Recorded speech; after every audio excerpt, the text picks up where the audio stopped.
ओम नमः शिवाय. शिवलीलामृत कथासार. अध्याय 3. मित्रसह राजाची कथा व गोकर्ण महात्म्य. सूत मुनी सांगतात, मित्रसह नावाचा राजा अत्यंत तेजस्वी होता. एकदा तो शिकारीस गेला असता अनावधानाने एक राक्षस त्याच्या हातून मारला गेला. राक्षसाच्या भावाला याचा क्रोध आला. त्याने राजाला शासन करण्याचे ठरविले. त्याप्रमाणे तो आचार्याचे रूप घेऊन राजाच्या सेवेस राहिला. राजाने पितृश्राद्धासाठी वशिष्ठांना बोलाविले. राजाला धडा शिकविण्या हेतू आचार्य रूपातील राक्षसाने अन्नात नरमांस शिजवून मिसळले. अन्नग्रहणाच्या वेळी वशिष्ठांना हे समजले. त्यांनी राजाला राक्षस होण्याचा शाप दिला. राजाही क्रोधित होऊन आपली चूक नसतानाही गुरूंनी शाप दिला म्हणून उलट त्यांना शाप देण्यास तयार झाला. पण राणीने त्याला अडविले. तेव्हा हातात घेतलेले जल त्याने स्वतःच्या पायावर ओतले. त्या क्षणी राजाचे पाय काळे होऊन त्यावर कोड उठले. त्यामुळे त्याचे नाव कल्माशपात पडले. वशिष्ठांना आपली चूक समजली. त्यांनी राजास शाप दिला की 12 वर्षांनी तुझे हे रूप बदलेल. राजा राक्षस होऊन अरण्यात फिरू लागला. भुकेलेला असताना त्याने एका ब्राह्मण पुत्रास पाहिले. खाण्यासाठी त्याला पकडले. त्याच्या पत्नीने जीवदान देण्याची विनंती केली, पण त्याने ती मानली नाही. त्याने त्या ब्राह्मण पुत्राला खाऊन टाकले. ब्राह्मण पत्नीने शोकाकुळ होऊन राजाला शाप दिला की जरी तो पुन्हा राजा झाला तरी स्त्रीसंग करताच त्याचे प्राण निघून जातील. राजाला अतिशय वाईट वाटले. तो विमन्न झाला. त्याच्या पत्नीच्या लक्षात ही गोष्ट आली. तिने राजाला विचारले. राजाने घडलेला प्रसंग सांगितला. तिलाही अतिशय वाईट वाटले. त्याने वशिष्ठांना सगळी हकीकत सांगितली. नियोग पद्धतीने राजाला पुत्रप्राप्ती झाली. वंशवृद्धीची चिंता मिटली, तरी मूळ समस्या तशीच होती. शापित राजाला हिंडता गौतम ऋषी भेटले. राजाने आपली सगळी हकीकत गौतम ऋषींना सांगितली. ऋषींनी त्याला गोकर्ण महाबळेश्वरचे महात्म्य सांगून त्याला तिथे जाण्यास सांगितले. रावणाने आपल्या तपसाधनेने मिळविले शिवलिंग राक्षस लोकांत जाऊ नये म्हणून गणेशाद्वारे ते पृथ्वीवर ठेवले आणि ते कायमस्वरूपी तिथे स्थिर झाले. गौतम ऋषींनी राजाला अजून एक गोष्ट सांगितली. अरण्यात त्यांना एक चांडाळ स्त्री दिसली. ती अत्यंत कुरूप होती. तिचा पूर्व वृत्तांत असा की ती ब्राह्मण कन्या होती. तिचे नाव सुमित्रा असे होते. तिच्या पित्याने तिचे वयात येताच लग्न लावून दिले, पण दुर्भाग्यवश तिला वैधव्य आले. पण शारीरिक भुकेसाठी ती वाम मार्गाला लागली. पित्याने खूप समजावले, पण तिने काही ऐकून घेतले नाही. ती एका शूद्राबरोबर राहू लागली. मद्यपान करू लागली. त्यानंच बोकड समजून तिने वासरू कापले. लक्षात येताच ती शिव करून ओरडली. पुढे जन्मात ती चांडाळीन झाली, पण जन्मांध होती. एक दिवस शिव दर्शनास निघालेल्या शिवभक्तांच्या मागून निघाली. भुकेने व्याकुळ झाली.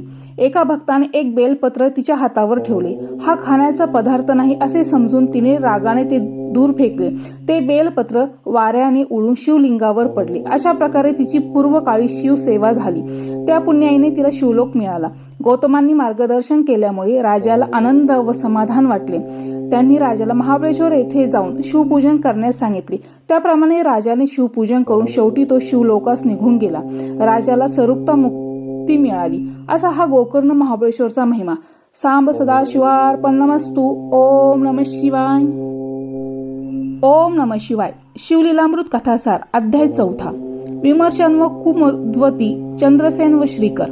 सूत सांगतात, फार वर्षापूर्वी किरात देशाचा राजा विमर्शन अतिशय पराक्रमी होता.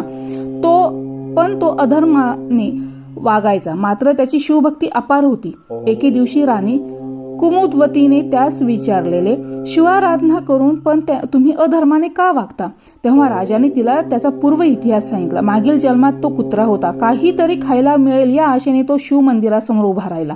त्या दिवशी महाशिवरात्र होती, पण द्वारपालाने त्याला काठीने मारले. मार चुकविण्यासाठी तो पळू लागला.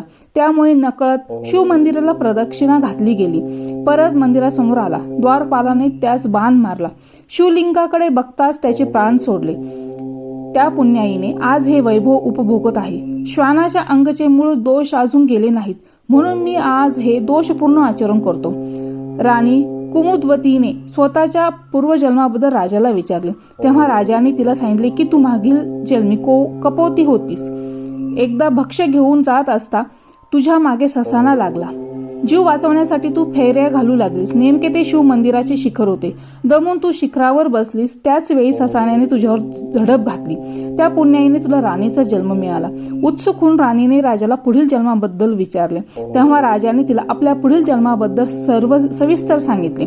अंतिम जन्मी मी व तू अगस्ती ऋषींना शरण जाऊन शिवपंथाची दीक्षा घेणार असल्याचं सांगितले.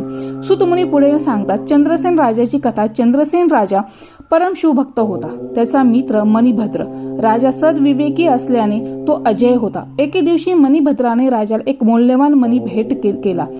त्यामुळे चंद्रसेनाची अधिक भरभराट होत गेली. त्याला अनेक शत्रू निर्माण झाले, पण तो कोणालाही हार जात नव्हता. राजा त्या मूल्यवान मण्यामुळे शक्तिशाली आहे असे समजून सर्व राजे त्याला विरोध करून युद्ध करण्यास तयार झाले. राजाला तर युद्ध नको होते. तो शिवशंभोला शरण गेला. बाहेर युद्ध सुरू होते तर आत राजाची शिवा आराधना सुरू होती. ती पाहण्यासाठी जनता लोटली होती. त्यातच एक 6 वर्षाचा मुलगा श्रीकर ही शिवपूजन आटोपल्यावर सर्व लोक आपल्या घरी गेले. श्रीकरची आई पण त्याला घेऊन घरी आली. इकडे श्रीकरला शिवपूजा आठवली. त्याने तेथेच दगड मातीचे शिवलिंग करून पूजा करू लागला.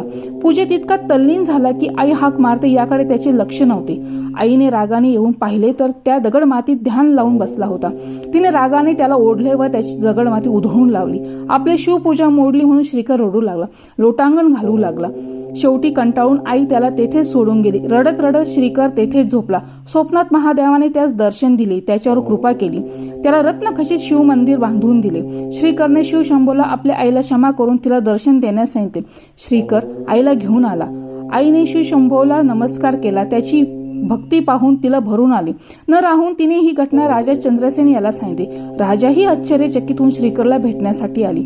रत्नखचित शिवमंदिर व शिवपूजेत मग्न श्रीकर पाहून राजाला नवल वाटले.